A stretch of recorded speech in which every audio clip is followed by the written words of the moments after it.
দর্শক, breaking news. West ইন্ডিজের বিপক্ষে টি-20 সিরিজ জয়ে আইসিসি থেকে দারুণ সুখবর দিল বাংলাদেশকে। দর্শক, খবরের বিস্তারিত জানুন পুরো প্রতিবেদনে। সিরিজ জয় দিয়ে শেষ হচ্ছে বাংলাদেশের 2024 সাল। ওয়েস্ট ইন্ডিজের বিপক্ষে এক ম্যাচ হাতে রেখে টি-20 সিরিজ জয় নিশ্চিত করেছে টাইগাররা। সিরিজের শেষ ম্যাচে বাংলাদেশ দল জিতেছে 27 রানের ব্যবধানে। 129 রানের পুঁজি ডিফেন্ড করতে নেমে শুরু থেকেই ছন্দে ছিলেন বাংলাদেশের বোলাররা। 129 রানের পুঁজি ডিফেন্ড করতে নেমে শুরু থেকেই ছন্দে ছিলেন বাংলাদেশের বোলাররা।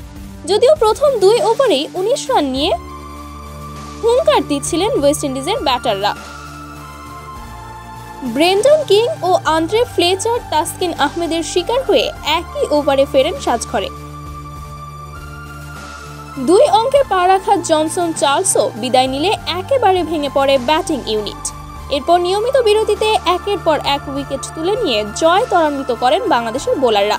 তবে সপ্তম উইকেটে বাধা হয়ে দাঁড়ান রস্টন চেস ও আকিল হোসেন। এক পর্যায়ে দলকে জয়ের স্বপ্ন দেখাচ্ছিলেন দুজনে। তবে রিশাদ পরপর 2 বলে চেস ও মোটিকে সাজঘরে ফিরিয়ে দলকে ম্যাচে ফেরান। এরপর আর ঘুরে দাঁড়াতে পারেনি ওয়েস্ট ইন্ডিজ। 34 বলে 32 রান করা চেসই ছিলেন স্বাগতিকদের সর্বোচ্চ স্কোরার। শেষ পর্যন্ত 102 রানে গুটিয়ে যায় ক্যারিবীয়রা। আর তাই টাইগারদের সিরিজ জয়ে আইসিসি থেকে দারুণ সুখবর পেল বাংলাদেশ।